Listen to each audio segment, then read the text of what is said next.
Cinema నటులు ఆర్థికంగా జాగ్రత్తగా ఉండాలని మురళీమోహన్ అభిప్రాయపడ్డారు. అయితే, కొందరు నటులు, జయలలిత లాంటి వారు, విలాసవంతమైన ఆస్తులను కూడా సంపాదించారు.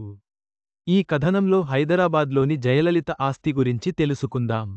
ఫిల్మ్ ఇండస్ట్రీలో హీరోలైనా, హీరోయిన్లు అయినా ఎవరైనా సరే స్టార్డమ్ను నిలబెట్టుకోవడంతో పాటు, ఆర్థికంగా జాగ్రత్తగా లేకపోతే, ఎంత సంపాదించినా చివరకు పేదరికంతో ఇబ్బందిపడాల్సిందే.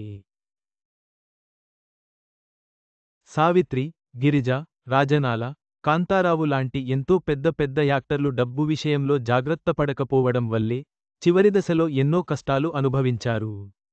కాని అదే టైంలో అక్కినేని నాగేశ్వరరావు, శోభన్ బాబు, మురళీమోహన్ లాంటి స్టార్లు తాము సినిమాల్లో సంపాదించినది వ్యాపారాల్లో పెట్టుబడిగా పెట్టడం, భూములు కొనడం ద్వారా వేల కోట్ల ఆస్తిని సంపాదించుకోగలిగారు.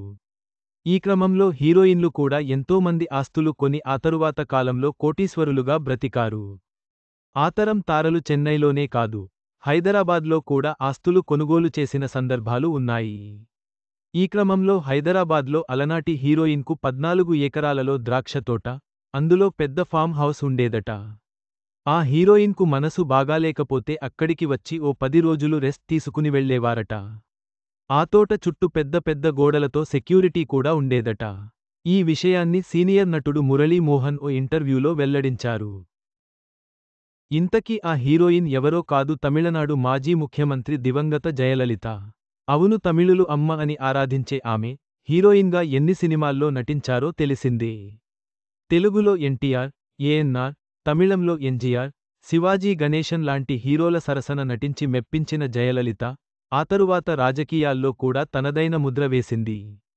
కేజీల కొద్ది బంగారం, ఆస్తుల విషయంలో కేసులు కూడా ఫేస్ చేశారు. అయితే ఆమెకు చెన్నైతో పాటు హైదరాబాద్లో కూడా ఎన్నో ఆస్తులు ఉన్నాయని ఓ ఇంటర్వ్యూలో ఆ తరం నటుడు మురళీమోహన్ అన్నారు.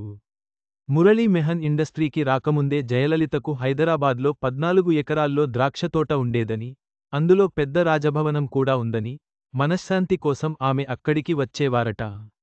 మరి ఇప్పుడు ఆ ప్రాంతం డెవలప్మెంట్కు ఇచ్చారని, మరి అది ఇప్పుడు ఎవరి చేతిలో ఉందో తెలియదని మురళీమోహన్ అన్నారు. ఇండస్ట్రీలో ఎంతోమంది నటీనటులకు ఆర్థికంగా సలహాలు ఇచ్చిన ఘనత శోభన్ బాబుదే. సంపాదించిన ప్రతి పైసా భూమి మీద పెట్టాలని, అది రెట్టింపు అవుతుందని శోభన్ బాబు తన తోటి నటులకు సలహాగా ఇచ్చేవారు. అలా ఆయన సలహాలు పాటించిన చాలామంది ఆర్థికంగా బాగుపట్టారు. వారిలో మురళీమోహన్ కూడా ఉన్నారు. మురళీమోహన్ తెలిపిన విషయానికి ప్రకారం, జయలలితకు హైదరాబాద్లో ఉన్న ఆ విలాసవంతమైన ఆస్తి ఇప్పుడు ఎవరి అధీనంలో ఉందో తెలియదు. ఈ విషయానికి చాలామందిలో ఆసక్తిని రేకెత్తిస్తుంది.